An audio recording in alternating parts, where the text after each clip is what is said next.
Thank you very much for inviting me to come and speak. Thank you for coming to listen. My name is Darren Nesbit. A lot of people might think this kind of talk is quite incongruous at a UFO convention. I actually think it's the perfect place for it and you're the perfect audience for it. I'll tell you why, 2 reasons. One is you're seeking truth. You want to know the answers. You want to know what we're doing here, where we're from, how did it come about, what else is out there, what's our purpose. And the second thing is you know the government are lying. You know they're covering up, you know there's conspiracies around, and you know that NASA are right up there with the liars as well. So I think with an open mind that you're going to be very receptive to the information that I'm going to give you this afternoon. First thing I need to do, if we're going to debunk a globe Earth, we need a globe Earth. Have you ever seen The Truman Show? Ever seen it? Brilliant film. Truman's, or Jim Carrey's character Truman, is been brought up in a town all his life. He doesn't know, the whole thing's fake. His mum and his dad and his wife and all his friends, everybody knows they're all actors. And right at the end, there's an interview with the producer, played by Ed Harris, and he's asked, why do you feel that he's never come close to discovering the true nature of his world, of his reality?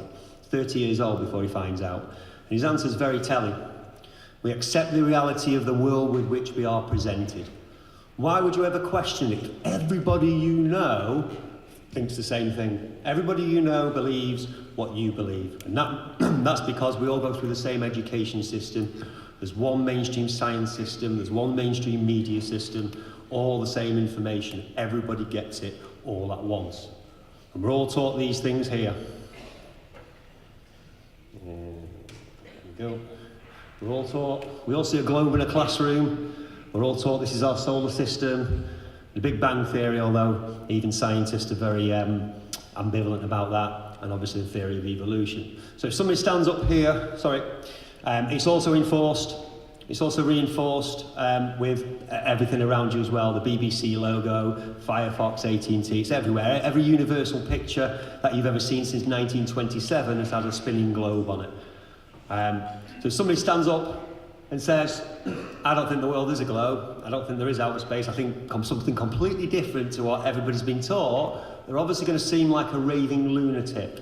They're obviously going to say, what are you talking about? It's one of the craziest things you can do nowadays is say, I think the Earth's flat, or I think it's not a globe anyway. And President Obama mentioned it at least 3 times as a derogatory term when he's talking about climate change. We don't have time for a meeting of the Flat Earth Society, and that's most people's attitudes towards it. I'm not asking you to believe what I say. When you watch the 6 o'clock news, they stare you straight in the eyes and try and hypnotise you. When you're at school, the teacher never says, now we might be wrong about this, it's only conjecture, it's only where we're up to, it's only a theory, but this is what we think. They never say that. You taught it as fact, you taught it as truth. All I'm going to do today is present you a whole bunch of evidence, a whole bunch of facts and what have you, and it's for you to make your own mind up. Think of yourself as jurors. I'm prosecuting the globe Earth. And what you want to, what do they say in a courtroom? It's reasonable doubt, isn't it? See if we can give you reasonable doubt. And the idea is really to research the things that I do come up with, because I'm not going to spend a lot of time. There's a lot of points to go on with. So, use it as a springboard for your own research, because I might be lying about everything I say. I'm not, but that's for you to decide. Quick video. I'm sure you're very well aware of green screen techniques and what we can do with, obviously, on the screen nowadays. It's just a 1 minute, just to show you what we can do.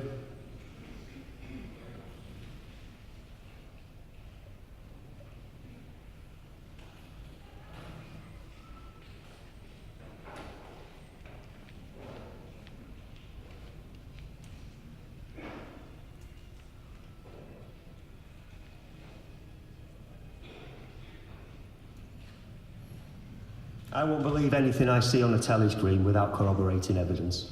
I won't discount it straight away, but unless there's real world observations with it, unless we can do experiments and observations and measure things and test things, if it's just on a screen, it's not good enough.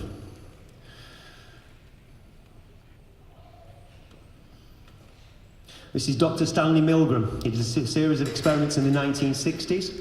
Whereby he'd get a respondent to answer questions and people to come in. If if the respondent got the questions wrong, this thing here is a shock machine, a shock generator, and it goes from mild shock all the way up to almost near fatal shock. Every time the respondent got a question wrong, the person operating the machine was instructed to give a shock. And it went all the way up. Now, despite, you know, they might you know, say, are you sure this is okay? The man in the white coat would say, please carry on, it's part of the experiment. Please carry on, it's part of the experiment. The guy behind the glass is screaming in pain rather than in agony. In some places, in some parts, he went completely silent. But the respondent was still, the administrator of the shocks was still told to carry on. Now, the really scary thing is, like I say, I did this a few times, and between 40 and 60% of the subjects, now the real subjects weren't the ones answering the questions, the real subjects were the ones administering the shocks. That's who the psychological test was on. And between 40 and 60% of all respondents went all the way to the end. They administered what would be a fatal shock. Obviously, the guy was an actor behind it, he wasn't really in pain. But they acquiesced to authority, gave the responsibility away. And you know, it's well known with the Nuremberg trials as well that, you know, they tried to use that as a defence. I was only following orders. But that you've got to remember that's with what we think, with what our whole worldview is, our minds as well. It can be easily submitted to authority. We automatically submit to authority. We're young children, we get sent to school, we trust our parents, we trust everybody else. They're not lying, but it's easy enough to fool everybody if you own the whole education system and the media system. Now, something else I want to clear up is flat Earth is not or flat v globe debate is not a new phenomenon at all. In fact, it's been the main question of science ever since we were looking at the stars, which is, you know, obviously 1,000 years ago, right the way back to the Chaldeans. Most of the ancient cultures, most of the ancient civilizations had fixed plane views. They certainly had geocentric views, but we're talking about the Sumerians, the Chaldeans, the Hebrews, the Egyptians, the Chinese, all the way all over the world, and they all predate the CIA and the internet. So this is not some kind of new psyop on the on the internet that's being pulled on everybody. For 1400 years, Claudius Ptolemy's Almagest, or his predictions of the eclipses and all the movements of the heavens, stood, and again he was a geocentrist. So what did they get wrong for 1400 years? How come they were fooled for 1400 years to not realise that they were moving and and the heavens weren't? Tycho Brahe, in the 15th century, 16th century, was the main astronomer, brilliant mathematician. Also held geocentric views. He thought Copernicus's idea of the heliocentrism in the vast universe was ludicrous. He died in mysterious circumstances, shall we say, and a man called Johannes Kepler then became the main astronomer in Europe.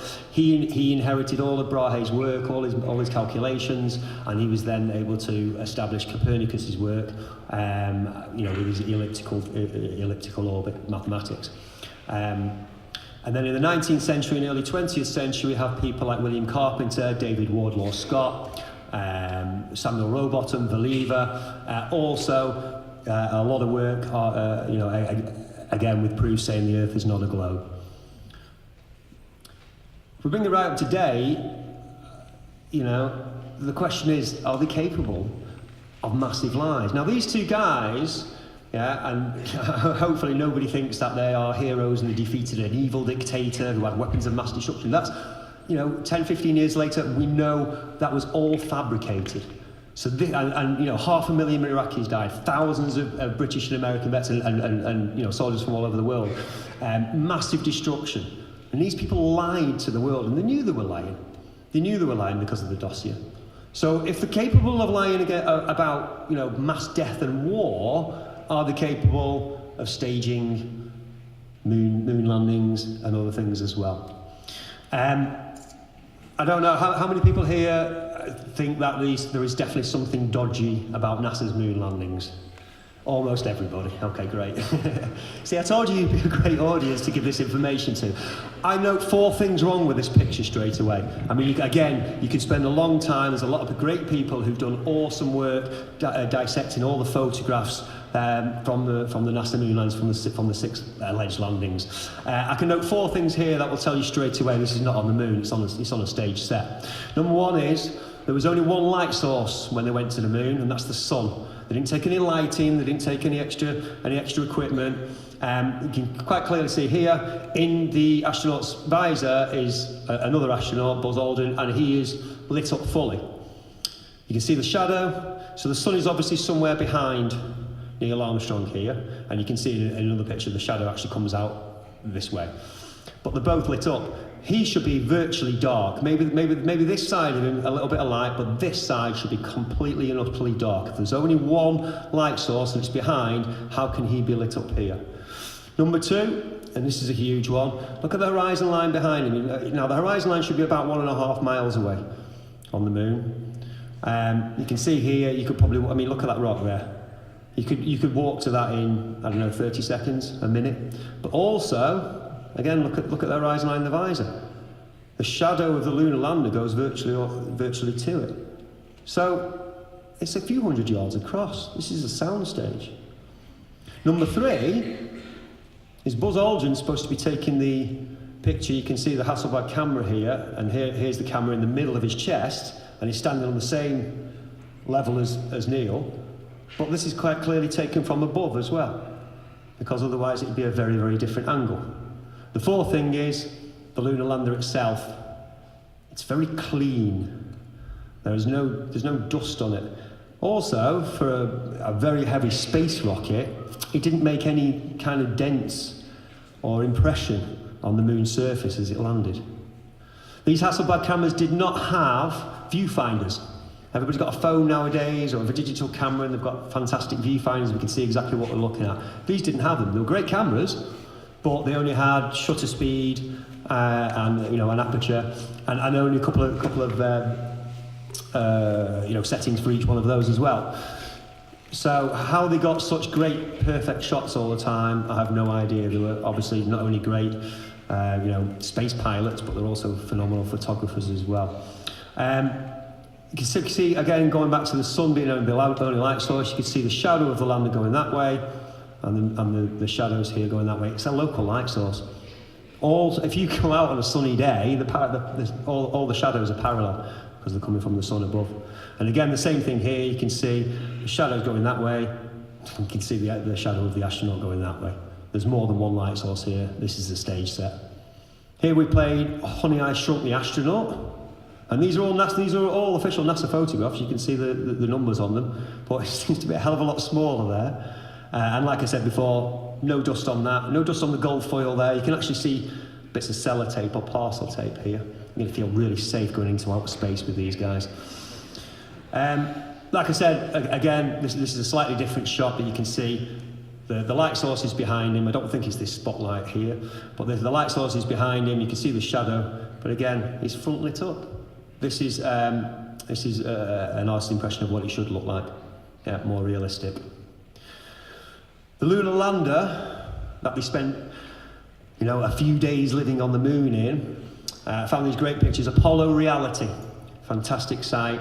There's some great photos on. You can see here these metal cabinets are kind of what they made the lunar lander out of. Gold foil. We've got shower curtain rods. I don't know if you've ever had a kitchen fitted, but if these guys came to fit your cupboards like this, you'd want your money back. It got damaged on landing or something. Well, I still want to live there. They haven't done a very good job of it. It's kind of reinforced. I mean, you see pictures like that. It's obviously fake, but you get reinforced with these great graphics, and it's showing you all the equipment on here. But just look at the amount of water that they had. That wouldn't last you a day. One person a day, and that's if you didn't move about. You just sat there and just needed a drink. But they had the big backpacks, to cool them down, or to keep the air temperature around them constant. They required gallons and gallons and gallons of water. Where was it? How did they go to the toilet? Because it's not like they could go outside and open up the spacesuit and take a quick leak and go back or anything. So there's no toilet on here, or a store for the waste. No food, certainly not enough water either. And they had a car for the last 3 missions, And we've seen pictures of it folded up. Videos have just come out recently of them unfolding it, except it's a completely different car to the one they actually drive. But again, tyre marks. These can only be made when there's moisture. So how are these made? Because if you know when you get that really dry fine sand, you might get St. Anne's actually in the dunes, but you get the fine sand, and if you rode a bike through or rode tyres through it, it wouldn't leave the tyre impression, it'd just leave a groove. So how are the tyre marks being left? Got to think about the temperatures on the moon as well, between 100 centigrade and minus 150 centigrade. But all the equipment worked perfectly, including the car. I don't know if you've ever tried to run a car on a really hot or a really cold day, but it doesn't really work. Again, this is true of the film, all the photographic film that they exposed worked perfectly, no problem at all. And also, all the shots are great. Talking of the shots, they took 5,006 lunar missions, took 5,771 photos in 4,834 minutes, which is more than 1 minute. It's about 1 minute every 50 seconds. So not only have they got to do all the checks and all the science stuff and everything else, make sure everything's great, and go and collect the moon rocks and build the car and drive about and do all that stuff, every 50 seconds they've got to be taking a photograph as well. And the photograph's got to be perfect as well. I mean, how they've created this is picture perfect. Now there's another great big problem with this here as well. Again, the light source is coming from the right. We can see by the shadows coming off here to the left. Yeah, light source is coming from the right. How is the astronaut lit up? How is he lit up from this side? Again, this is a picture-perfect postcard. When you saw it on the telly screen in 1969, this is what we saw. Because there was no direct feed for the TV companies, they had to actually, it was on a screen like this at Houston, and they had to point their cameras at the screen and record that, and that was what was transmitted. Tell you what's funny is for a long time people were doing freedom of information requests to try and get hold of the original reels. In 2009, they finally admitted we've lost them all.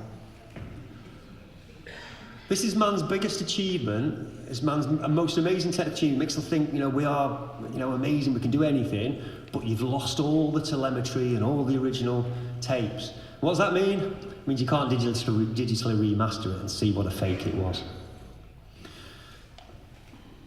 They actually built, they built a few of them, but they built a big fake moon. You can see the artist working on it here. Yeah, and there's a track for a camera, a dolly camera there, and obviously here as well. Why did they do that? I mean, they say, I know we had to rehearse. They had to rehearse this, that. But why would you need what's that for? Why is there a great big plaster of Paris moon there? This is one of my favourites. This is the creme de la creme. This is early 1970s special effects. And people go, that's not the original. Phil, that's from NASA. This is the big crane that they use. I'm going to show you a video now. See the lander on the crane there. And again, they said, well, we built it for rehearsal, so we'd know what the lander would do on the moon. Let's just show a quick video. Oh. Whee! There we go. That's a space rocket taking off from the moon. They panned it up this time. We panned it up. Okay, I can't pan it up anymore. Can you imagine that? Such a crane lifting it up. And slowed it right down. You can see all the multicoloured explosions now. Now, this is official NASA, this is official NASA video. They will maintain that this is, a real lander taking off from the moon. And they've done a coordinated shot here. So here's the lander's going everywhere, but on this side, it's just nice and smoothly taking off. In a second, he realises the cameraman is it's gone somewhere, obviously, they've switched it off, so he pans back down again. Now, I'm assuming that they're going to say that this is all controlled from Houston, 240,000 miles away. You can go in the next one. How's the mobile signal in here, by the way? A bit dodgy, isn't it? But they managed to get radio waves all the way to the moon, and I can even control a camera from all that way away.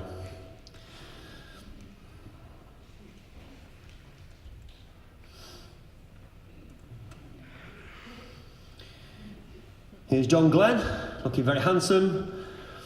He's going to be safe in space because he's got a motorcycle helmet and a little silver foil suit. He's very fashionable. I'd like to walk down the streets of Manchester wearing that one day, as long as nobody thinks I'm going to make it in space with solar winds and radiation and all the other things that are going to just fry you. You ever seen the computing power that took them to the moon? It's not quite as good as a Speak and Spell. It has 32K of storage, 4K of processing power. They got to, they had to. Obviously, the command module is orbiting the moon while the guys are, driving the buggy about and everything else. And this takes off, and it's got to obviously rendezvous with it and dock with it perfectly. So you can imagine the amount of processing power and the calculations that they needed to do. And seriously, you're telling me it was done on a wristwatch, basically? Don't believe it. People say, well, hang on a minute, they left mirrors on the moon so we can bounce lasers off and we can see that the moon's moving slightly closer each year. But again, when you research it for yourself, 1962, two separate universities, both the Americans and the Russians, both bounced lasers on the moon without any mirror. If you fire a laser from Earth to the moon, the size of the hit on the moon is about a mile wide. When it comes back, it's even further dispersed. But again, we didn't need to go to the moon to be able to bounce a laser off it. They were given moon rocks. Buzz Aldrin and Neil Armstrong sent moon rocks to virtually every government. And you kind of think, well, hang on a minute, if this is all a big conspiracy and it's all a lie, is everybody in it? Well, no. The governments completely believed, and they took it on faith as well, that they'd been to the moon and here's some moon rocks. But again, the curator of the Dutch moon rocks had them tested. Turns out they're petrified wood. £308,000 valued for a bit of wood. Oh, how we laughed about it. Oh, there's some mix-up somewhere. Yeah, a rock got mixed up with a bit of wood. Nah, don't think so. If you watch a film called Astronauts Gone Wild, great journalist Bart Sibrel, who absolutely doesn't believe that we landed on the moon, but also doesn't believe in a flat Earth, he's an absolute, a genuine source. But he got all the astronauts, he went round to all the astronauts and he tried to get them to swear on the Bible that they walked on the moon. A few of them did, but they were very angry about it, they were very, deflective about it. And Buzz Aldrin, Freemason Buzz Aldrin, he actually punched him. Now, if you walked on the moon, he wasn't rude, and he wasn't, obviously he was persistent, but he wasn't rude or anything else, but he just got angry and punched him. That's not the act of the second man on the moon.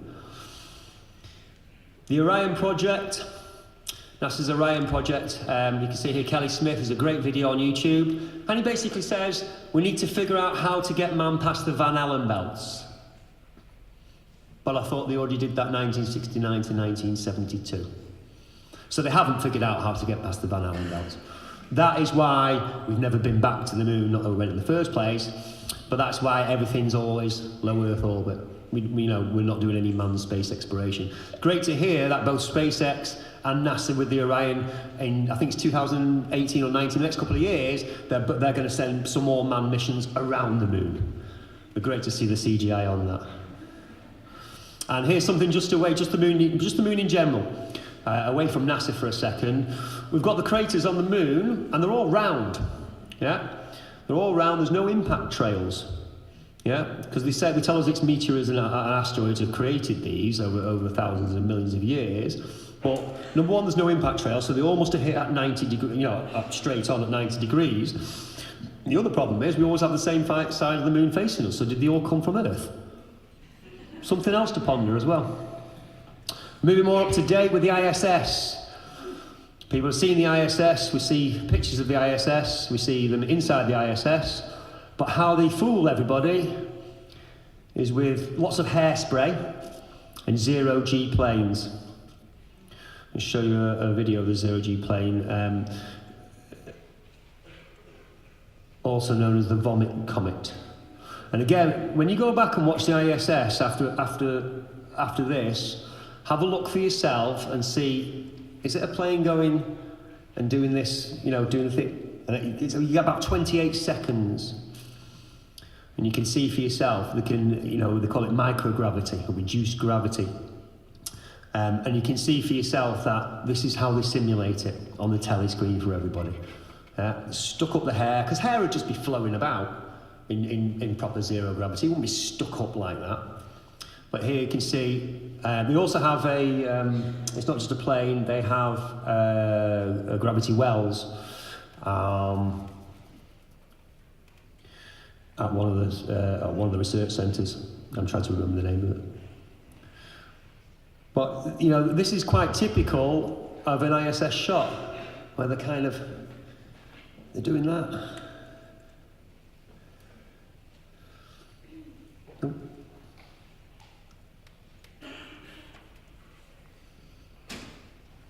And NASA themselves admit they use a variety of facilities to create microgravity conditions. Okay. We can also see harnesses. They've airbrushed the harnesses out, but you can still see the effects on the shirt. Something else I noticed as I was doing intense research for this talk is that, you know what, all astronauts, all these guys, they're all military.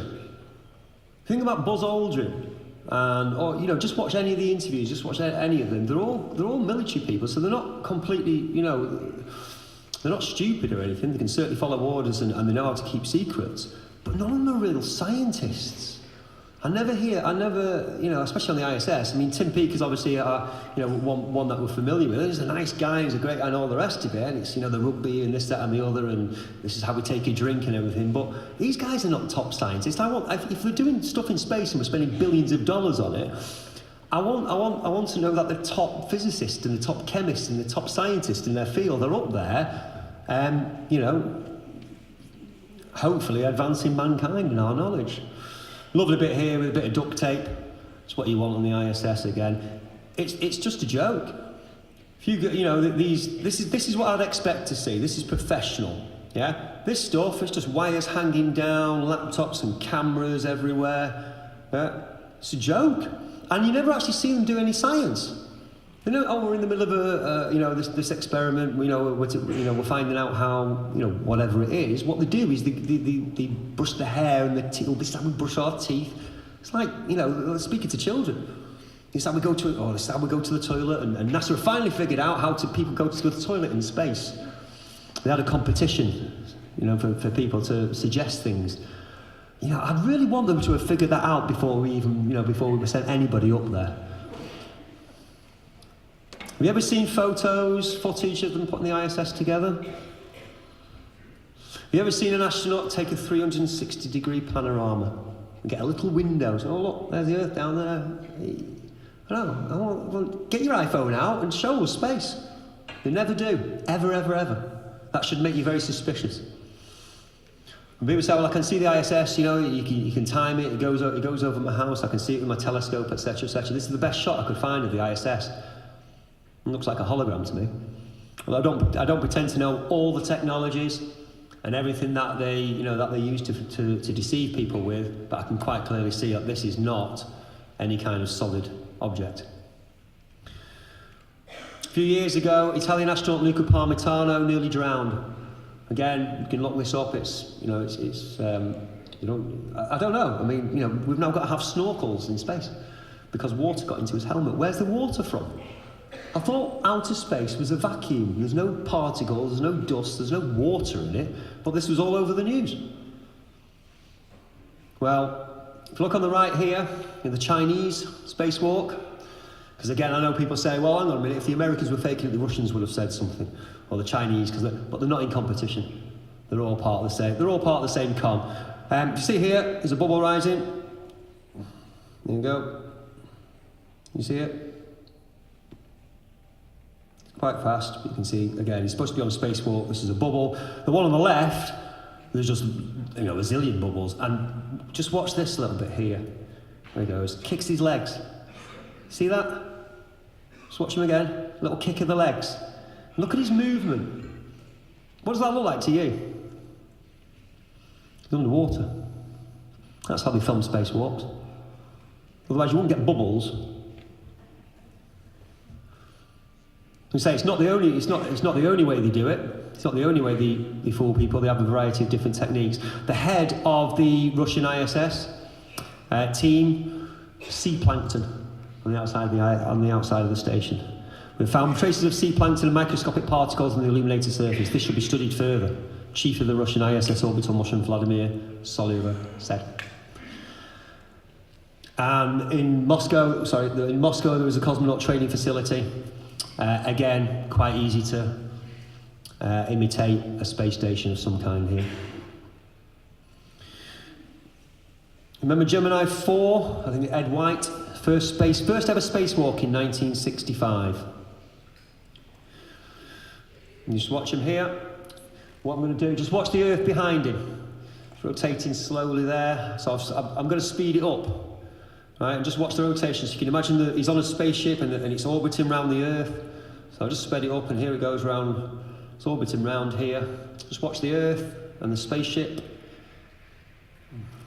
You won't notice unless you speed it up. Look at this. Where's he going? Where's he going? Lost in space. Or rather a stop motion.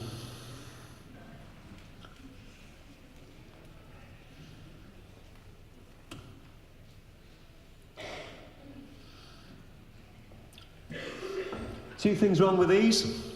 First of all, when it's night time, it's not pitch black, ever.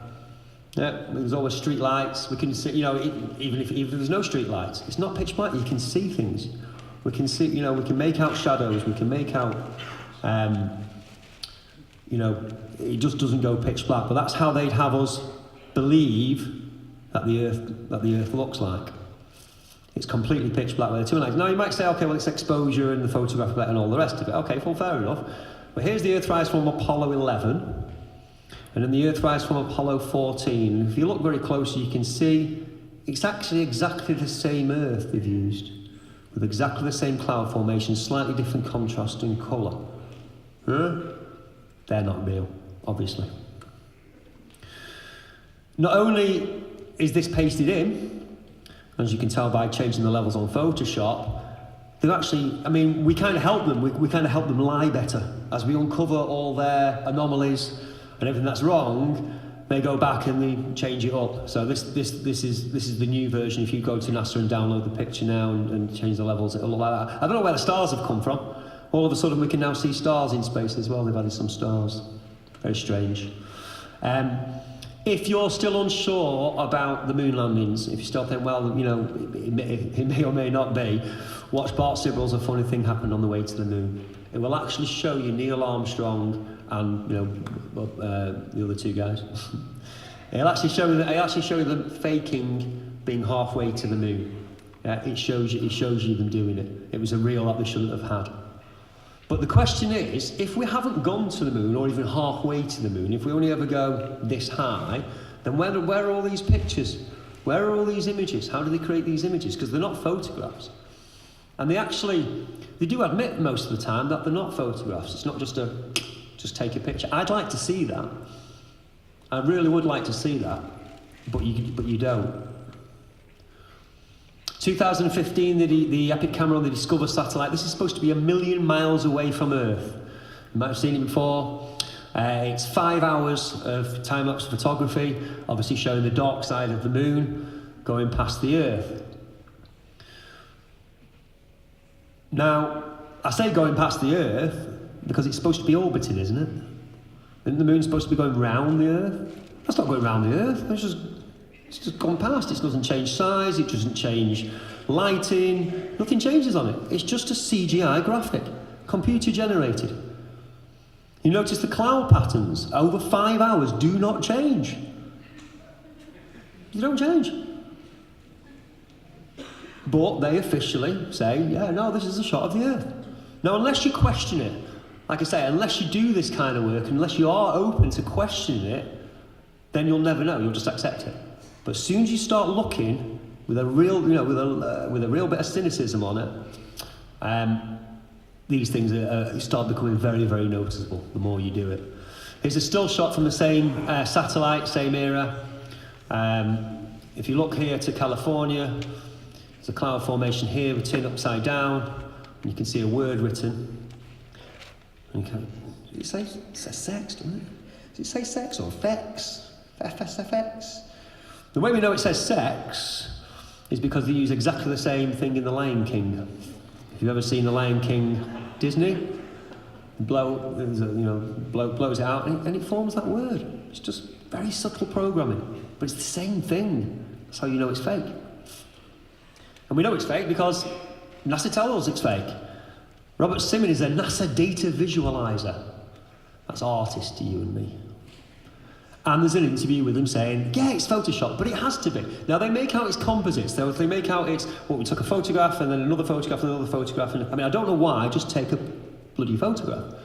But if it's a composite, then why the clone tool? Everywhere. Why have they cloned the clouds? It's just artist impressions, isn't it? They actually have artists for these things. Image by Rita Stockley did the land surface, shallow water and the clouds, and the enhancements were by our friend Robert Simon, who did the ocean colour, compositing, 3D globes and animation. I just want a photograph. Show me a photograph of the Earth. Because all they do is they just change, they change everything actually each time. I want to know what the real Earth looks like if it's supposed to be a ball Earth. Just take as a photograph. This one here has got topographical information on it. This one's a bit flatter. Here America's grown to twice its size. Must be all the cheeseburgers they're eating. The other thing is, you know, water should be, I mean, the whole planet should be different. The whole of Earth should be different all over the place. It's a uniform colour. Well, you know, it's kind of blue and what have you in the South Seas and the Bahamas. But when you come up north, you know, it's a bit more polluted, a bit browner. But we don't get that. I don't trust any of these pictures. They openly admit, like I say, they're composites. But I don't think any of these are the real Earth. And then in December 2016, we're going backwards now. Now we're not showing any detail at all. This is another supposedly NASA in the moon. You know, you can create that in 5 minutes in Photoshop. No problem at all. They can take pictures of galaxies trillions and trillions of light years away, but what they can't do is turn it round and point it at the Earth and zoom right in and show us live people in Australia walking upside down.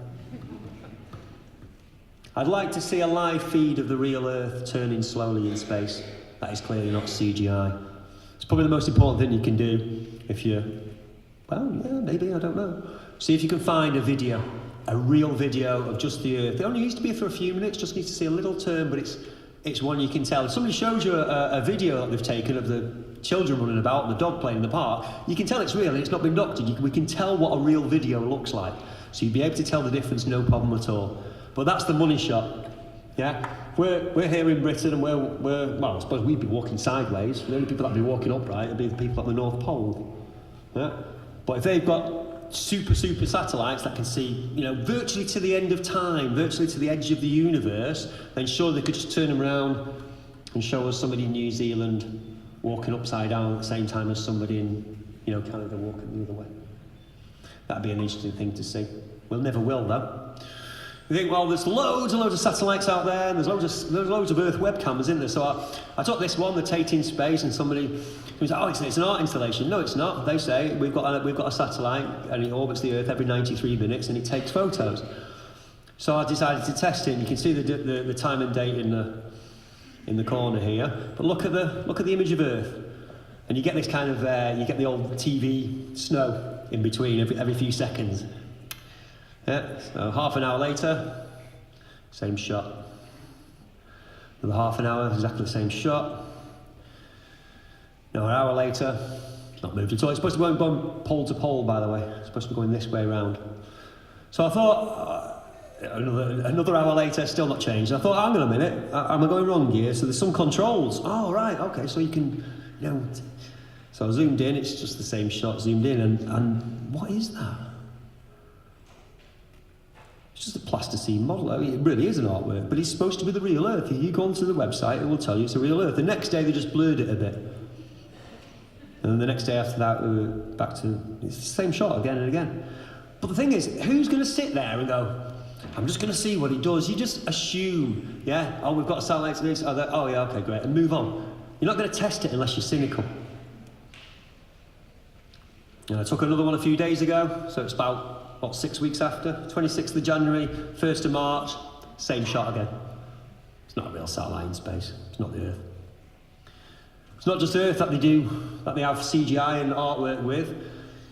This is Jupiter from 2014. Again, it's an official NASA shot. And in my last talk a year ago, I did point out that it's artwork. I mean, don't get me wrong, Jupiter's up there, yeah. Although it's it's probably a lot closer. I've not seen a red spot on a real, on a real telescope on an amateur shot. But in 2016, in summer 2016, they did the same thing again. It's exactly the same art. And all they've done is change the contrast and the colour a bit and put the stupid aurora on the top. And they say these are official shots. And you don't spend too much time, and it's, put them together and you go, yeah, fake. Here's the Hubble out in space. It's not. This is the Hubble. It's a plane they have, a 747 called Sophia, with infrared cameras on it. And you can tell, because a gentleman called Robert Bassano rang up some of the engineers who work on Sophia, and basically they said, yeah, we never serviced the Hubble, and also all the shots seem to be taken at the same time. But again, you can research that for yourself. There are no real shots of real satellites in space. You go to Google or anywhere and try and find a photo of a real satellite, out there in space. Can't find one. They are all computer generated. Why? Why?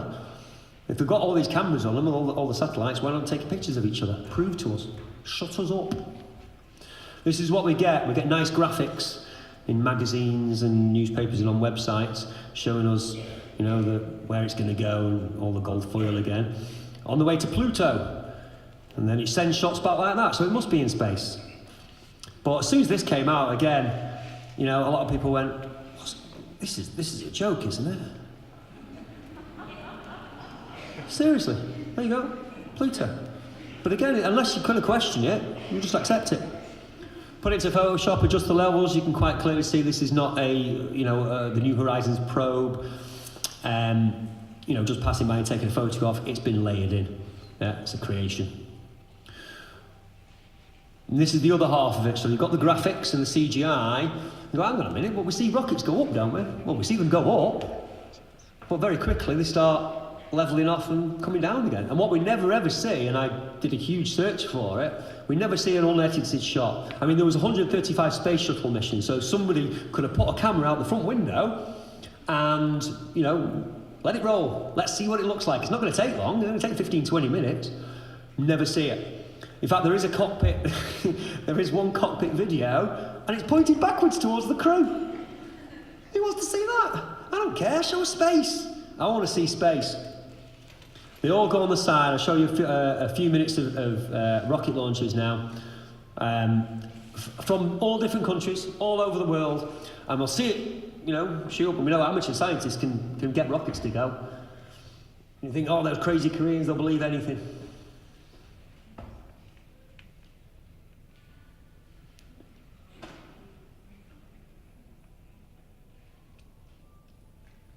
There we go, it's still going up. Oh, it's coming down again. It's not going into space, that, is it? Yeah, it's definitely coming down now.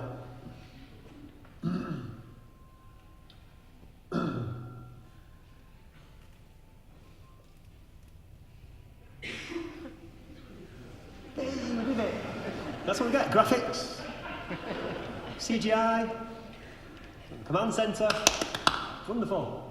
Can't believe it, the generals. We've finally done it. We finally put a rocket 100 metres up in the air and come down with it.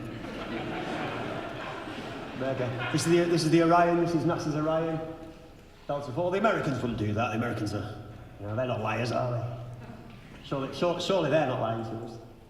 And again, any minute now. Up and away. No, it's coming back down. It's definitely coming down. It's coming down. I want to see a rocket go right the way into space. And I know, obviously, if you've got a camera on the ground, you're only going to see it go so far. Cameras are obviously run out of light energy, but stick a camera on the thing. They've got all this technology. Show us. That's what they've got to show us. They have to cut to computer-generated images. Why? Yeah, we've definitely done it then. Brave. It's impressions. It's impressions on the mind. Yeah? Because after that, they've got to show us graphics and say we're up there.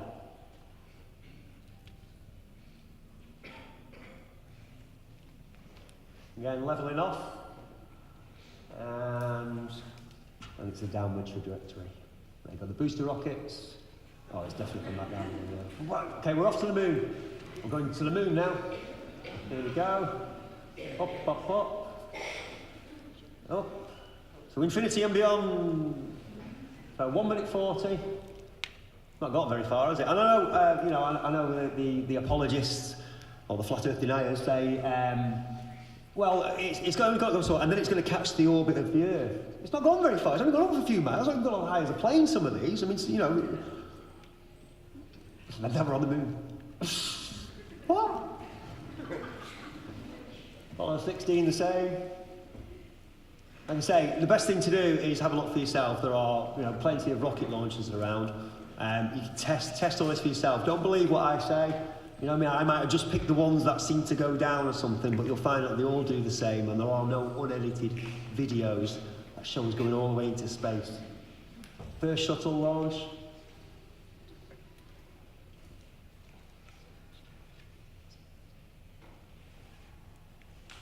Going up. Here we go. Oh, it's on the side, huh? It's on his back. Leveling off. There go the rockets. So that's its maximum velocity. We can still see it, so it can't be that far, can it? Here's a picture of the smoke.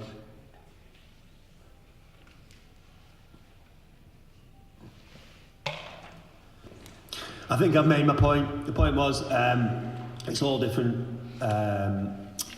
All the different countries. This is the European one. Right at the end, I've got the Russian Soyuz. So they all do it. They all cut to this CGI. The command centre. That's all we get. I wish you could say, it's just the way it is. We're back on now? Wonderful. Okay.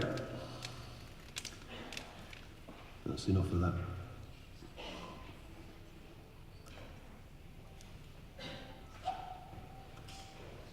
Yep. Okay. So we'll come back to our favourite genre of movies. I was a huge Star Wars fan. I love them all. Star Wars, Star Trek, you name it. The point is that these are there to fill in the gaps in our mind, because we've never seen from NASA or any other space agency around the world what it actually looks like to go into space, what it feels like to go into space. But we have a whole, all our generation were brought up with it, right the way through. And this is how they fill in the gaps. Again, it's a subtle programming trick, I suppose. They'll show us the rockets going up, and they'll tell us, yeah, this is doing this. And in the meantime, they're not trying to say that the sci-fi is real, but in our minds, we kind of put the two together. So it's an impression again. And you've got to ask yourself as well, hang on a minute, if NASA don't go into space, if they really do fake it, they launch a rocket up, it goes into, what you see, and here's some graphics, or here's us on the moon set, or what have you. Why did they have to fake it? They get $19 billion a year at the moment.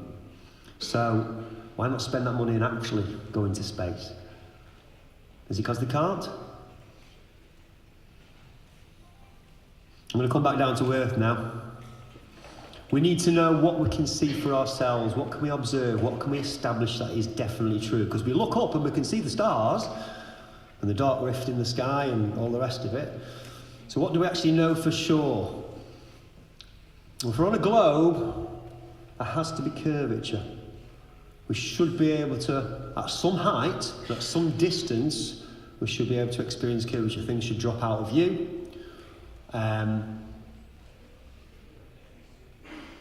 Yeah. I can't hear you from back there. I said you can see the curvature of the Earth from land's end. Right, okay.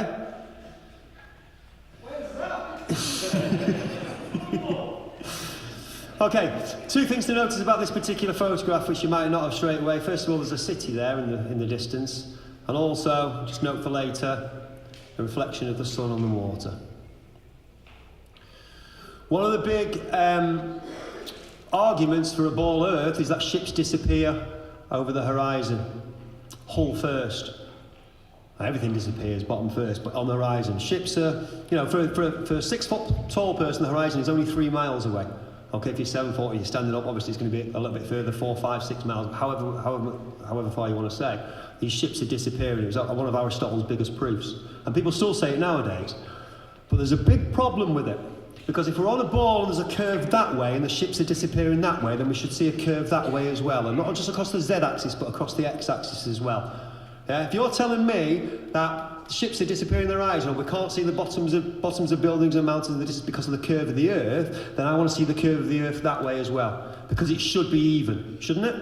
We should see it both ways. If you're going that way and it's disappearing, then you should be able to see curve that way.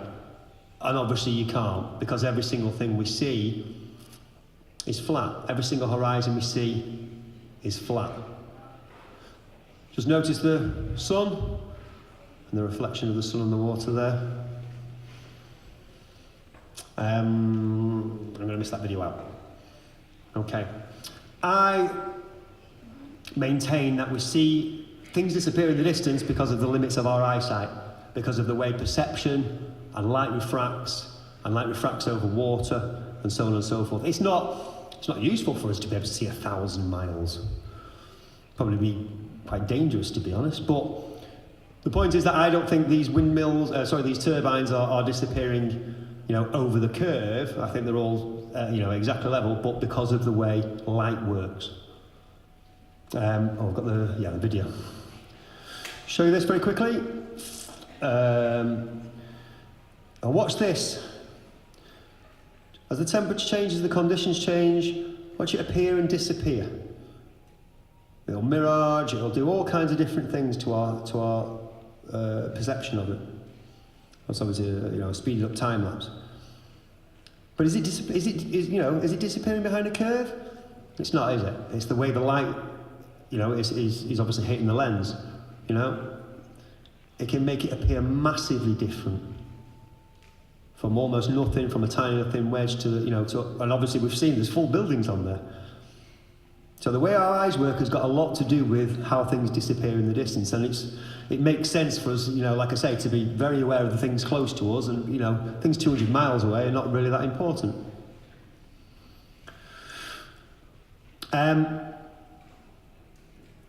In the Flat Earth community, we use it's supposed to be 3,959 miles radius, this Earth. So, as a shorthand, we do 8 inches per mile squared of dip. How much should things dip around? But the problem with that is, it's only taking it from this point here, as if we're on 0 feet above sea level. So all we're measuring there, it's a good rule of thumb. All we're measuring there is the distance from there to there, and the height things have to be able to see over the alleged curve. What we actually want to measure is this, from here. So you've got a height, and then the horizon, and then over the horizon how tall buildings, ships, lighthouses, etc. should be. It's a double Pythagorean equation, and this is the one that the debunkers use. Yeah, because we say, we can see, I'm going to show you things 30, 50, 60, 100 miles in the distance, and they say, we should be able to see them even with a curve and light refracting and everything else. So I'm going to use theirs and still show you that things don't disappear behind the curve like they should. Very famous White Cliffs of Dover, we're 22 miles away, you can see we're on the beach here. So we say we're 10 feet above sea level. 220 feet of the 350 feet of these cliffs should be obscured, and we can see them. Obviously, you can't see them all the time. You can only see them on good atmospheric days. So sometimes they can be seen, sometimes they can't. It's not because they disappeared behind the curve of the Earth. Toronto, from Niagara-on-the-Lake, again, we can see virtually the whole skyline. It's a great day, great clear day here. We can see virtually the whole skyline. From Grimsby Beach, 34 miles away, again, you can see it's on the water, and we can see the base, the whole city. From the other way around, we can see Niagara Falls from Toronto. Niagara Falls, the highest fall is 188 feet above sea level. Again, on the curve calculator, the Earth calculator, there should be 551 feet should be hidden behind the curve. And we can quite clearly see a lot of the falls there. Going on, this is one of the most famous shots when it comes to flat Earth theory or flat Earth v globe Earth debate. Chicago from 54 miles away. And again, we shouldn't really be able to see it. They say that yes, we should. And that's why the bottom of the buildings are missed. The bottom of the buildings have disappeared behind the curve of the Earth. But I'll just show you the lensing video, the atmospheric lensing video, and show you exactly why we can't see the whole city. I mean, we know that we can't see huge distances, huge distances.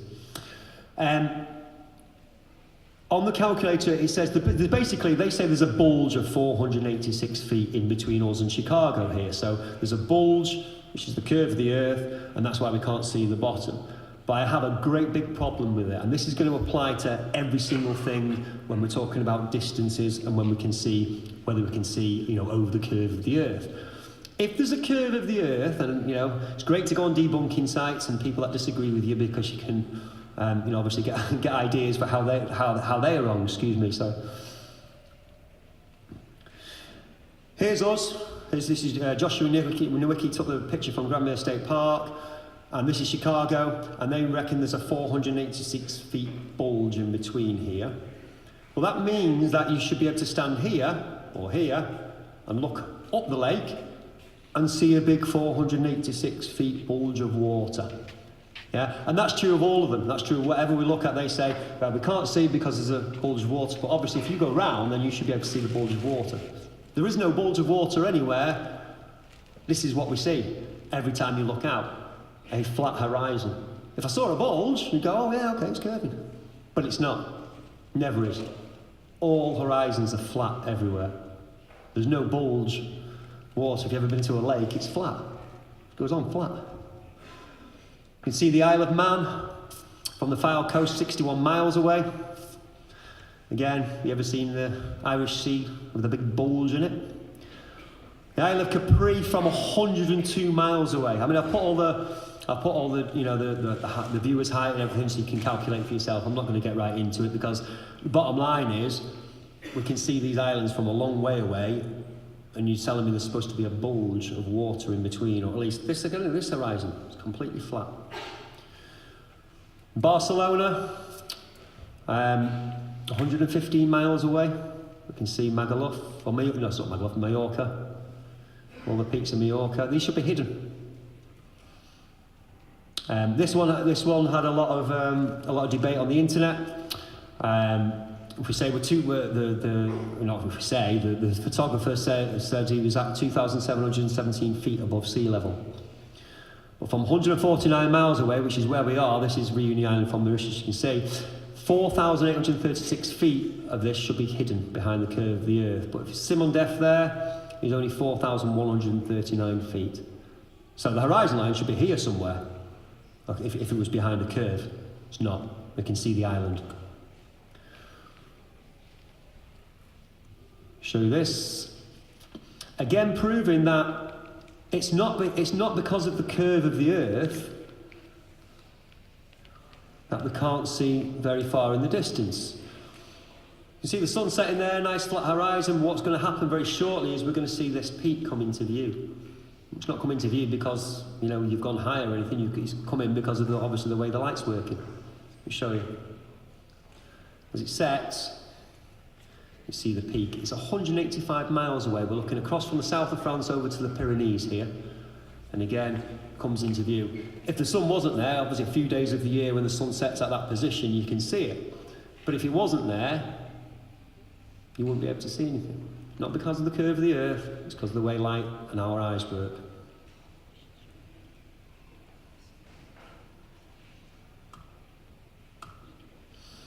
And here's the long distance photography world record. It's basically 273 miles. I'll show you the photo now. I just want you to take note of this hidden target height. This is what should be, it should be hidden behind the horizon. Something needs to be 4,900 meters high It's 5 kilometres, isn't it? Virtually 5 kilometres high, 4,900 metres high, if we're to be able to see it. But we can see here, the Barr des Écrans is 4,100 metres high, and this is it here. Yeah, it's quite a chunk of it. It's not just a little tip, it's quite a chunk of it we can see. The horizon line should be 800 metres above that. And again, this guy was just, taking the world record long distance photography. He's not trying to prove that the Earth's flat or anything. In fact, if you go into the discussions and say, yeah, but refraction and all the rest of it, it means we can see behind a curve, we can see behind corners all of a sudden. 273 miles.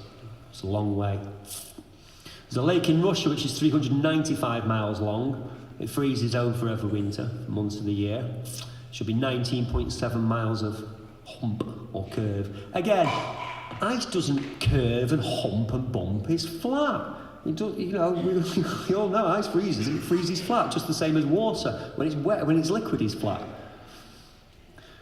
A lot of people will maintain, I've seen the curve from an airplane. Airplanes fly at 37,000 feet, around 7 miles up. So if you've seen the curve from 7 miles up, how did this V2 rocket in 1946 not see the curve from 65 miles up? Not there. Purple line there showing where the curve should be. It's just a flat horizon. You might ask, well, why don't you send up a balloon? Let's have a look for ourselves. Forget NASA, forget the telescreen, forget all these liars in government. Let's do it for ourselves. People all over the world have. You'll never guess what I'm going to show you now.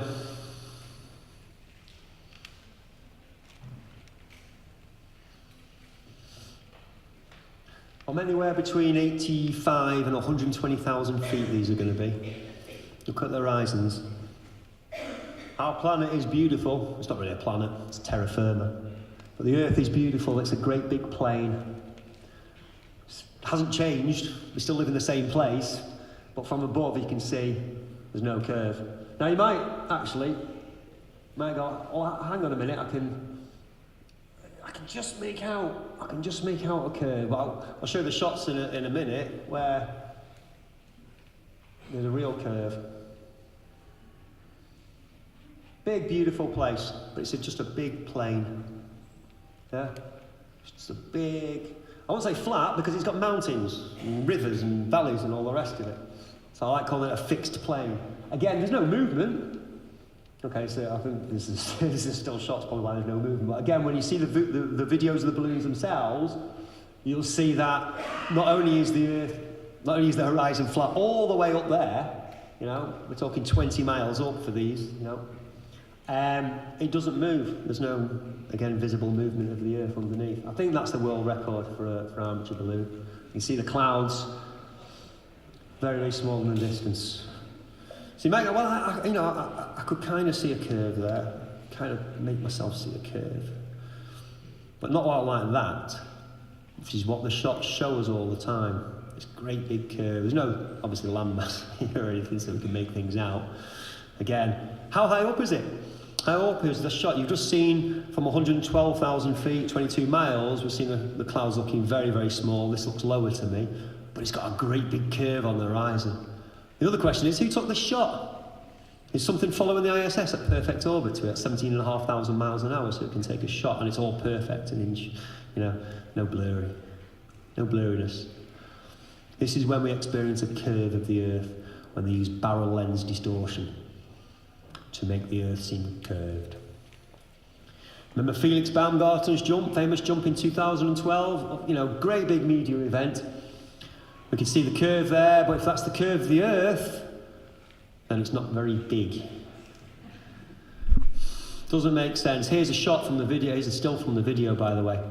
He's just as he's about to jump out. So they don't get everything right. They don't fake everything brilliantly. And it's only for a split second. Again, go at the video yourself, have a look for yourself. It's 127,000 feet, and it's a complete.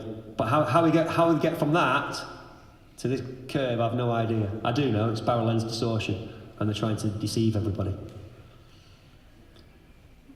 33 kilometres up, flat horizon. The other great thing about this particular weather balloon is this here. Now these are clouds, this is not the sea. Yeah, these are clouds here. You can see there's a sunspot. There's a reflection of the sun, a particular heat spot just concentrated there on the clouds. When you see the video itself, which I haven't got today, you'll see the sun.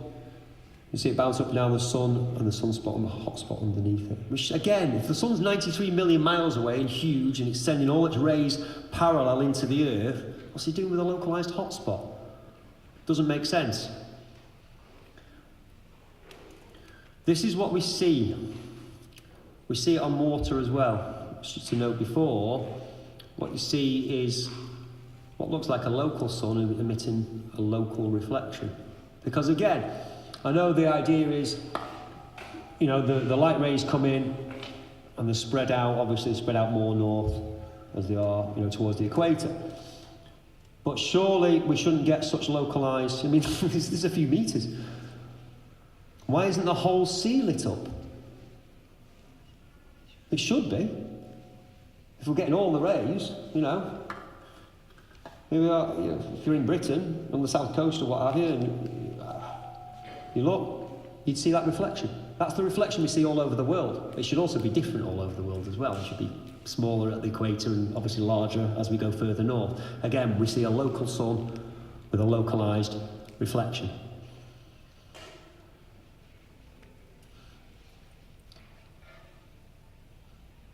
Ask yourself this question as you watch these very quick time lapses. Is the Earth moving or the sun? Because people say, if the sun's moving, it should get a lot smaller on the horizon. It should be a lot smaller on the horizon, it should grow. But if you've got an unobstructed view, that's exactly what you see. And now don't get me wrong, I've seen the sun huge on the horizon as well. Is the Earth moving or the sun?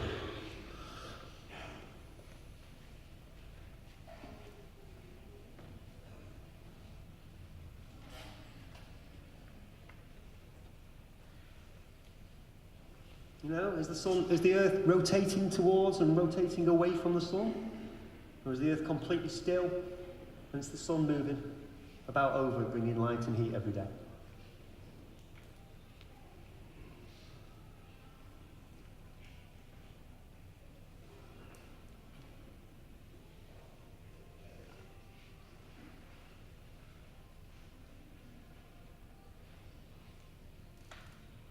Even from an airplane. 7 miles up. The sun's disappearing into the distance.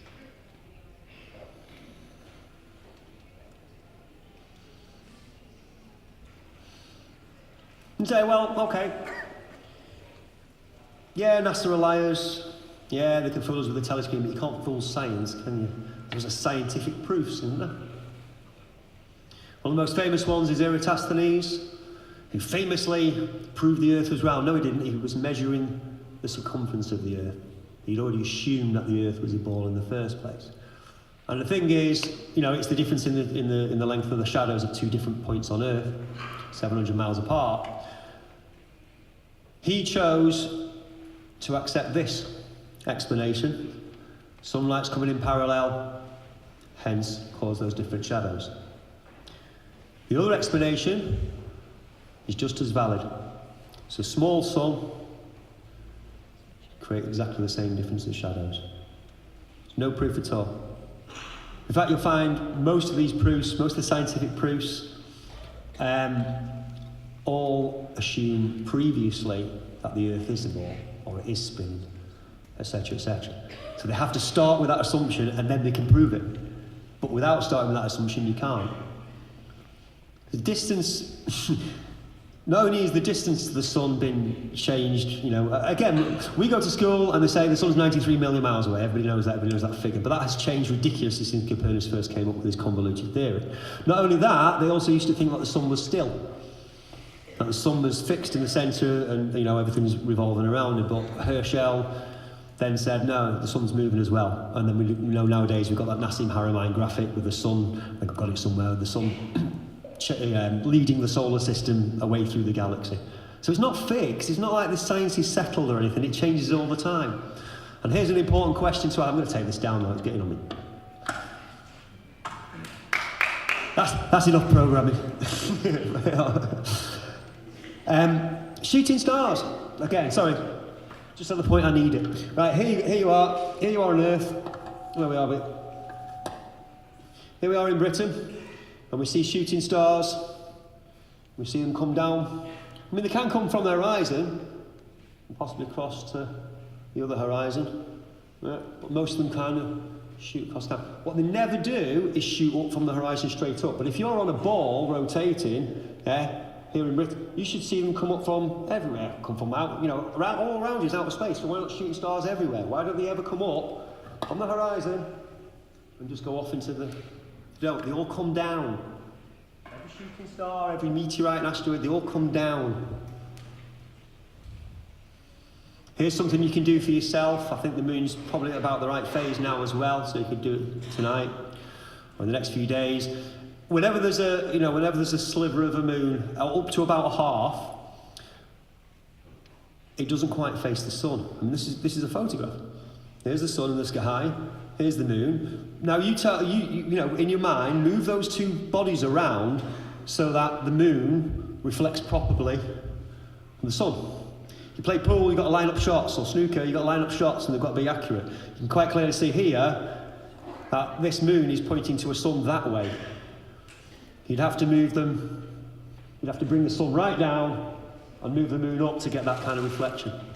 But you can see this for yourself. Go notice the moon over the next few days and weeks for yourself and check the angle and check it's correct. Sometimes it's quite close, but sometimes it's like 10 or 20 degrees wrong. I mean, this is, I don't know, what would you say, almost 40 degrees, 30 or 40 degrees wrong there. Another big proof that's always ruled out is the Foucault pendulum. This is a great big, they have them in museums and universities around the world. Great big pendulum, hung from the ceiling, and it swings back and forth, and slowly over the day, it will swing round throughout the plane over 24 hours because of the Earth's apparently rotating. There's two problems with that. Number one, all pendulums in the world would do the same thing. Everything swinging freely would rotate because of the rotation of the Earth. The other problem with it, again, when you go investigate, they actually admit themselves, without kind of admitting it, that it's not just a free-flowing pendulum that's moving with the rotating Earth. The one at Monash University, I'll just read this summary very quickly. It says, a Foucault pendulum is described which has a novel drive, so it's driven, and a new device preventing it from ellipsing. So they normally ellipse. Foucault pendulum is not a proof at all, and by their own admission, this is, NASA astrophysics data system. New Foucault pendulum, but we have to drive it and damp it, rollers and Charon rings, electronic supports, and everything else. Not only can we not see curvature, there is no motion. We don't feel motion. Now, whether you believe or not the Earth is moving, you must admit that your senses are, the semicircular canals in our inner ear, our senses tell us that we're fixed, that we're stationary.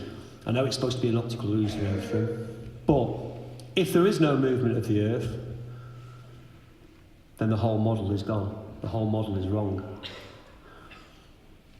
Now they say, well, we can't feel it because it's got a constant velocity and a constant direction. Well, number one, it's not, because it's going round in an ellipse around the sun, apparently. So it changes direction all the time. The other thing is, it's not a smooth ball. There's an 18-kilometre variation between the highest mountains and the deepest valleys. Now, that should cause some kind of change of velocity, even if it's slight. It should feel it. Make the analogy that if you're on a moving car, or a moving train, or on a plane, you don't feel the motion until it slows down, speeds up, changes direction, and that's fair enough. Although the Earth is not enclosed, so it's not a great analogy. But again, it's not a smooth ball. So if we're spinning around, at some point the air, the resistance should hit these mountains and should slow it down and whack it up. But there's bigger than that. There's quadrillions of tons of water all over this supposed globe. Oceans and oceans. So as it's turning, if you've got a tray of water, all you have to do is move it a little bit, and what does the water do? Inertia's off, creates a wave, doesn't it? And this is, the Earth's supposed to be travelling out the equator at 1,038 miles an hour, rotating at 1,038 miles an hour on its axis. How is that not sloshing the water around? Like we know in real life, with our own experience, but we only observe. You say the moon causes the tides, but I don't know what gravity, obviously it's I suppose sixth of, gravity is supposed to be a sixth of the, a sixth strength on the moon. But you're telling me from 240,000 miles away, that affects the tides, but the spinning of the Earth doesn't. The other thing is the continental drift. Again, it's the other way around. This is what they show you. It was once Pangea. All the continents, all the land was at the equator, and over time, it's separated apart. This is what they teach us in science, teach us in school. But again, if that was the case, if we were rotating around, that's why you need a globe to debunk the globe. If it's rotating around, and this is where all the centrifugal force is, all the land masses should have drifted towards the equator by now, especially if it's been around for 4 billion years. Things weigh exactly the same at the equator as they do in Britain or the North Pole, and again, that shouldn't be the case.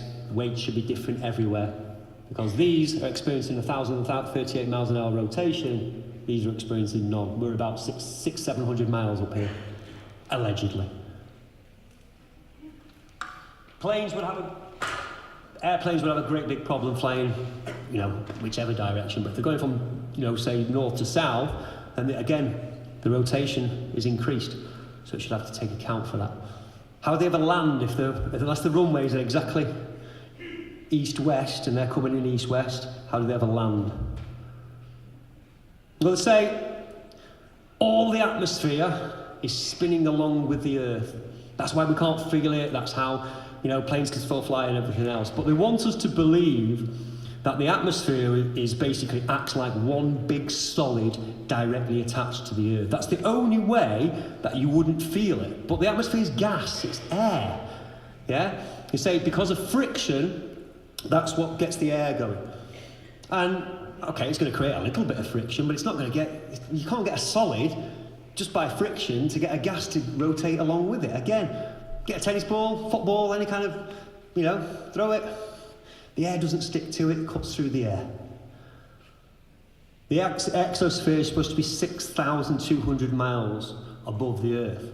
So it's another, the radius 3995, so it's about out here until you get officially into space according to NASA. So we've got all this air all rolling around with it. And not only that, the higher you go, the faster it must be spinning, obviously. Because if you're on the outside, it's got to cover the same distance. It's got to cover a greater distance in the same time. So it must be going faster. So not only are we supposed to believe that the friction, the friction is getting the air going at exactly the same speed at the surface, but that air is then getting the friction of the higher air to go even faster and even faster. Again, this is nonsense. When you actually break it down, this is nonsense. It doesn't work. It doesn't work, scientifically. There are no experiments that prove the motion of the Earth. In fact, quite the opposite. If you look up Michelson, Morley, Stagnac's turntables and Airy's failure, three of the most famous experiments in the 19th century, and they all basically prove that we're completely and utterly motionless. That's why they had to bring Einstein out in 1905. They call the theories of relativity, special and general relativity. Now, not only is the Earth orbiting on its, rotating on its axis, but it's also orbiting around the Sun. How does that not affect the atmosphere and the spin?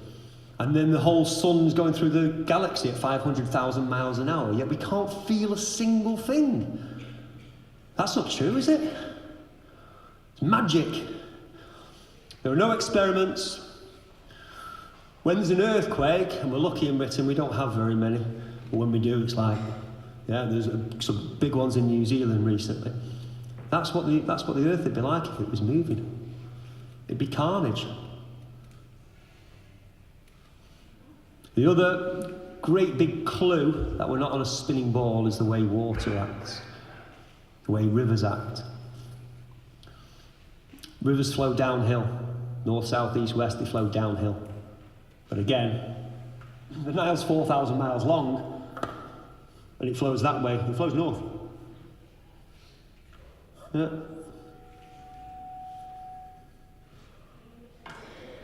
It's impossible. Every river in the world flows from, obviously, its source, generally up a mountain, out to the sea. Oh, gravity. Well, if gravity's working, then why does it flow at all? Why doesn't it stick it to the bed? It's not what we experience.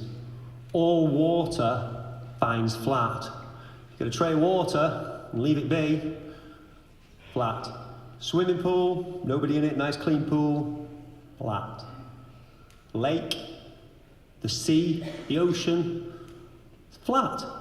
Water always finds flat. The bottom of it will take the shape of the container, but the surface is flat. So at what point does water start curving into a ball? And get tiny if you get tiny molecules, tiny raindrops of the ball, but as soon as you put a few of those raindrops together, it forms a puddle. But they want us to believe that, you know, two-thirds of the earth is water. That I do believe, for the moment.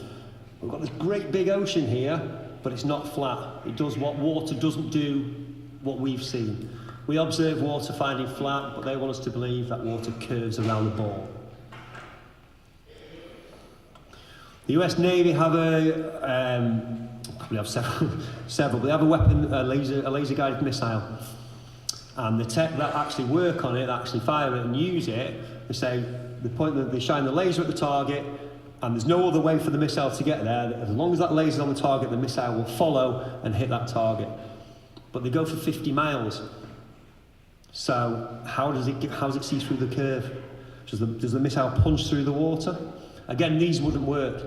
Neither would the, I can't remember the name of the gun, but it fires 100 miles. Again, how's that going to hit its target?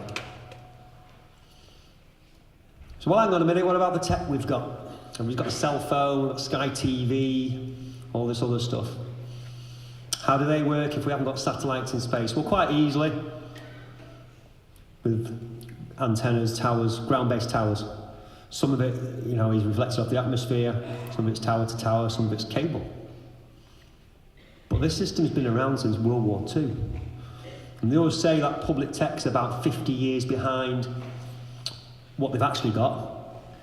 So again, they had this system, and you can see it's covering Britain, covering, you know, the coast, the eastern coast of the United States, much of Europe.